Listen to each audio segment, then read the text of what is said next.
El mayor problema de muchos de los cristianos es la toma de decisiones y el no saber cómo enfrentarse a las circunstancias de la vida y al cabo de un tiempo encontrar en ellas la bendición más grande de poder haber tomado la decisión correcta. Hay un dicho que aprendí hace muchísimos años que nos dice que el peor enemigo de lo excelente es lo bueno o lo mejor. El peor enemigo de lo excelente suele ser lo bueno o lo mejor. Hay bases bíblicas y nuestra regla siempre debe ser Jesús. A mí me incomoda mucho cuando veo personas que, más allá de la consulta a hombres y a mujeres, cuando tienen que tomar una decisión importante y trascendental en sus vidas, acuden a diferentes cosas que hacen y a veces no saben ni siquiera qué es lo que tienen que hacer y aún así deciden. Pero ten cuidado, porque la palabra de Dios nos dice que engañoso más que todas las cosas es el corazón. Quédate este día porque vamos a descubrir a través de esta palabra un secreto que te puede hacer encontrar el camino correcto que has de caminar. La palabra de Dios es nuestra regla. La vida de Jesús es nuestra medida. Y la palabra nos enseña a través de hombres y mujeres. Quiero que vayamos a un pasaje en el libro de Éxodo, capítulo 32. El pueblo de Israel metido en un montón de problemas en rebeldía. Y en el capítulo 33, versículo 13, nos dice que Moisés hablando con Dios y Dios con Moisés dice estas palabras: ahora pues, si he hallado gracia en tus ojos, te ruego que me muestres ahora tu camino. Quiero que prestemos mucha atención a estas palabras. Hay caminos. Esta palabra para mí son dos caminos.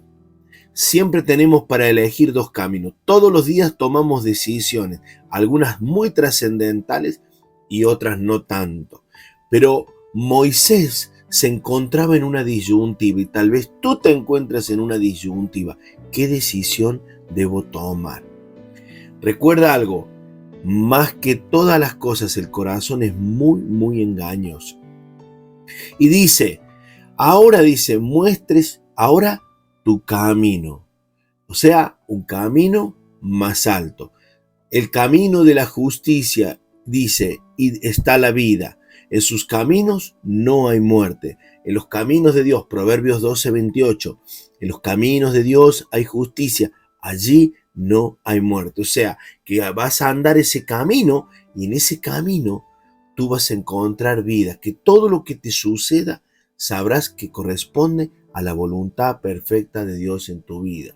Proverbios 14:12 nos dice que hay cosas que hacemos que nos parecen correctas, pero al fin de cuentas nos llevan a la tumba. Esa es la Biblia del lenguaje sencillo, justamente, que nos habla que hay caminos para el hombre que le parecen perfectos, pero su fin es de muerte.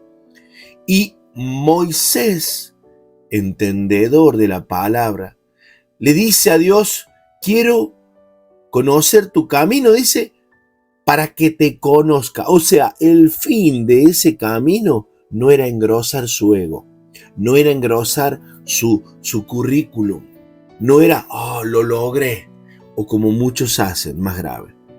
Es buscar que a través de ese camino mostrarle a alguien: viste que llegué, que yo pude, que no confiabas en mí, que me dijiste que no. Y es como lo hago no por conocimiento de Jesucristo. Si tú haces algo que no es para conocer a Dios, el fin no es conocer a Dios, perdóname, estarás engrosando tu ego. Estarás allí tratando de hacer algo que no está dentro de la voluntad de Dios. Porque cuando nosotros le entregamos nuestra vida a Jesucristo, a Él, como dijo Jesús a sus discípulos: yo haré que seáis pescadores de hombres. Dios nos ha dado libre albedrío, nos ha dado aquella voluntad para elegir este u otro camino. Pero también allí están mis sueños. Yo quería hacer esto, al fin llegue.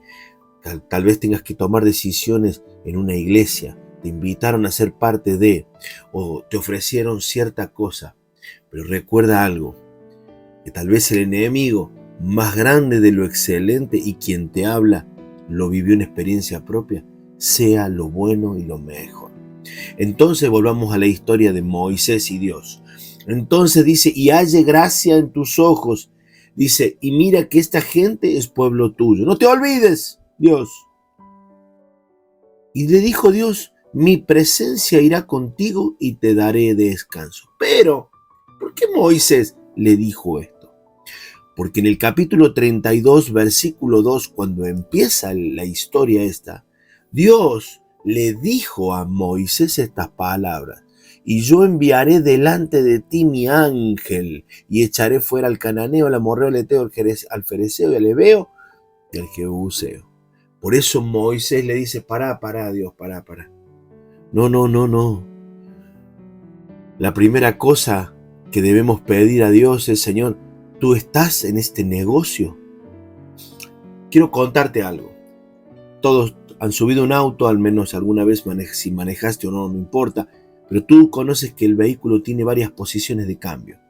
Y dentro de los cambios, muchas veces nos olvidamos de uno que es muy importante, que se llama punto muerto. El punto muerto es tú no vas a ninguna parte, te quedas allí.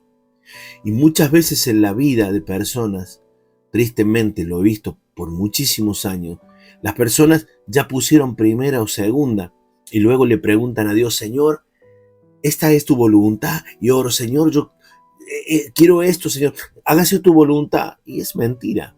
En realidad, la persona ya está andando, encaminada, ya tiene la decisión tomada en su mente, en su corazón hacia eso.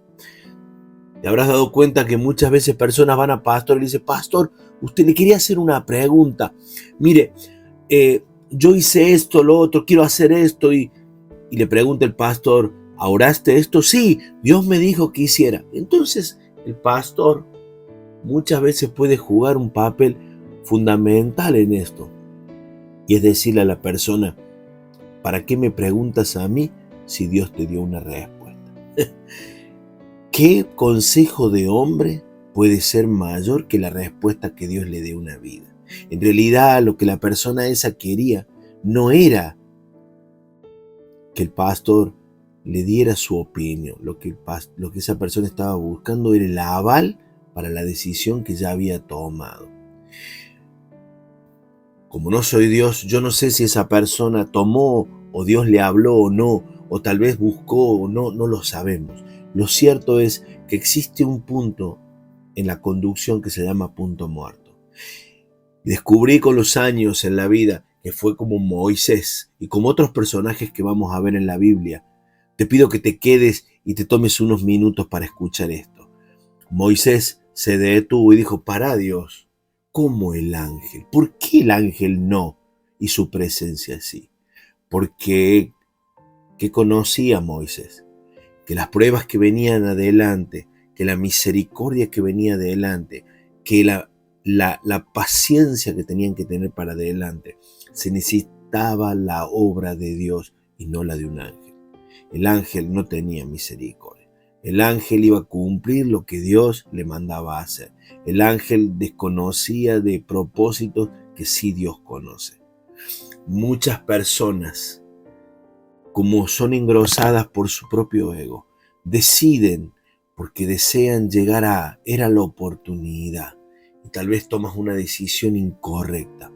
Entonces, como primer ejemplo que tomamos es la vida de Moisés, y Moisés le dijo, si tu presencia, si tu persona, si tú no vienes conmigo, mi roca fuerte, a donde estoy sedimentado, donde estoy cimentado, donde estoy anclado, tú no me sacas de aquí. Yo prefiero no tomar esa decisión. Señor, dame una palabra. Y eso es muy importante. No tengas temor si tienes el no por una cosa y el sí por otro, porque eso es la voluntad perfecta. Eso es tener un corazón neutro delante de Dios. Y esa es la primera cosa, tener un corazón neutro, tener un corazón sincero con Dios. Y dice que Dios le respondió a Moisés, mi presencia irá contigo y te daré descanso.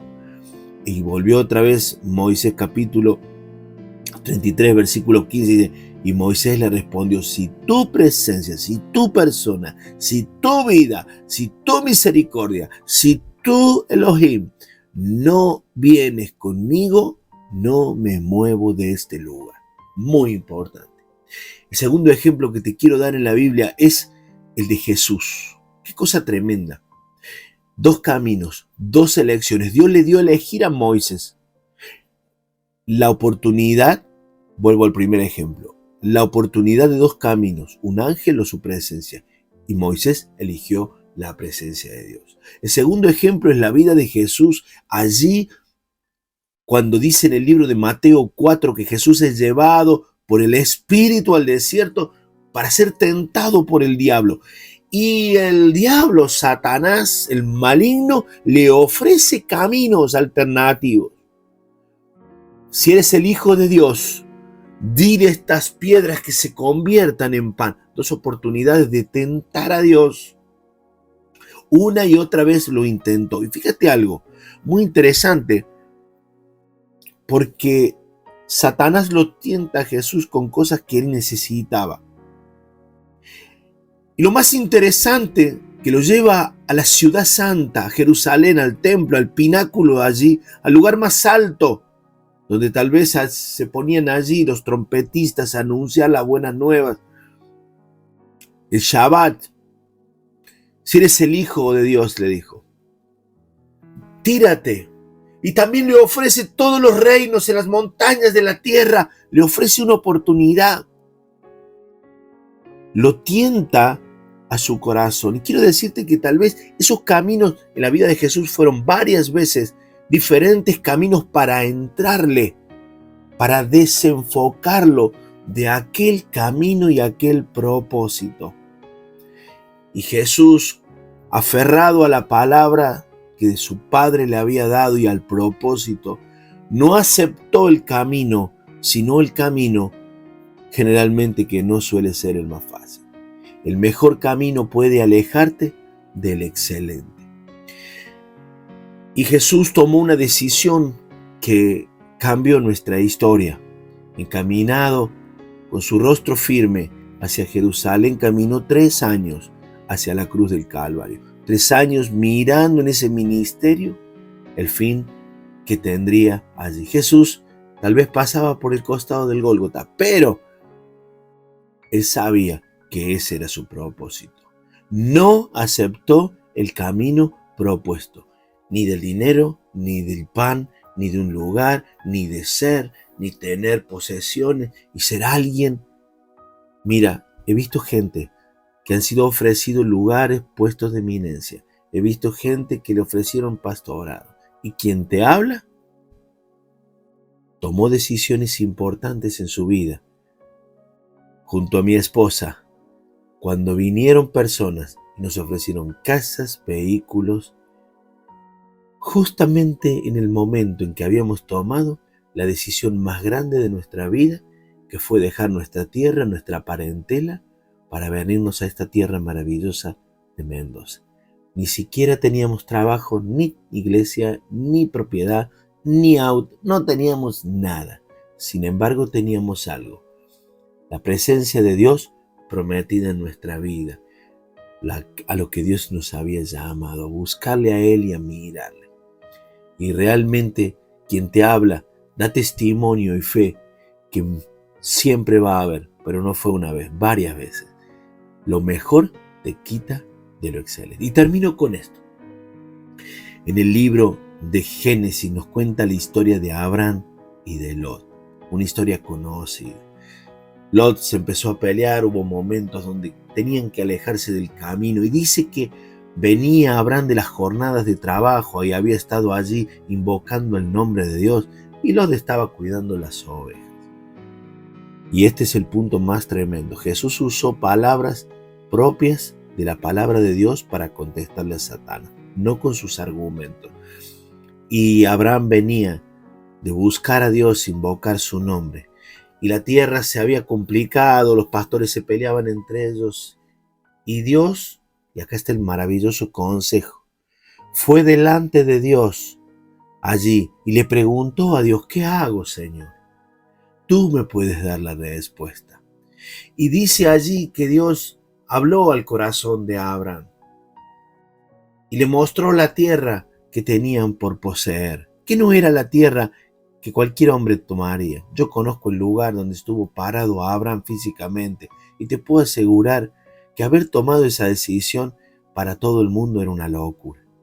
Sin embargo, Lot miró esas llanuras verdes con las ofertas, las propuestas laborales de esto, de ministerio, de tantas cosas que te pueden ofrecer, pero tal vez Dios te está llamando a algo. Y ojo, yo te quiero pedir algo, que de corazón te pongas en un punto muerto y esperes a tomar una decisión correcta. ¿Por qué? Porque Abraham le dijo, no haya altercado entre nosotros dos. Entonces está toda la tierra por delante. Tienes para tomar dos decisiones, dos caminos. Elegílo vos. Elegí el camino que quieras. Alzó los ojos Lot y vio la llanura del Jordán, que era como el riego allí todo del huerto de Jehová. Era tremendo, una bendición. Era lo que, esto esperé por años, esto es mi momento. Es mi oportunidad. Y tal vez tu esposa y te incite, y tal vez tú incites a tu esposa y creas, ojo, porque engañoso más que todo es el corazón. No te guíes por estos ojos, no te guíes por lo que escuchan estos oídos, que no te obnubilen los puestos, las charreteras, pase, pastor, que viene el líder, el apóstol, el profeta. Y dice allí que Lot escogió toda esa llanura y se quedó con ella. Pero lo más triste, que dice que Abraham acampó en la tierra de Canaán, y en tanto que Lot habitó en las ciudades de la llanura y fue poniendo sus tiendas hasta Sodoma. Lo que parecía una bendición maravillosa, eterna, poderosa, se transformó en la tumba y en la sepultura de Lot. Con el pasar de los años sabemos lo que sucedió, que Lot terminó en incesto. Dios terminó interviniendo. Fue una gracia de Dios. Dios habla de Lot como justo. Pero ¿era la voluntad de Dios sobre Lot que pasara esto? No lo sé. Lo que sí sé es algo, que el peor enemigo de las cosas excelentes de Dios suele ser lo mejor. Termino con esto. Quiero pedirte que ores, que busques allí el corazón de Dios de manera neutral, sin tomar una decisión, y permitas y haya en ti la oración que hubo en Jesús, que hubo en Abraham y que hubo en Moisés. Señor, si tu presencia no va a estar en este negocio, si tu presencia no va a estar en esta faena, no me saques de aquí. Yo quiero quedarme en este lugar, porque mejor contigo que sin ti, las bendiciones de esta tierra que son pasajeras y traen muerte. Espero que sea de mucha bendición. Que Dios te bendiga.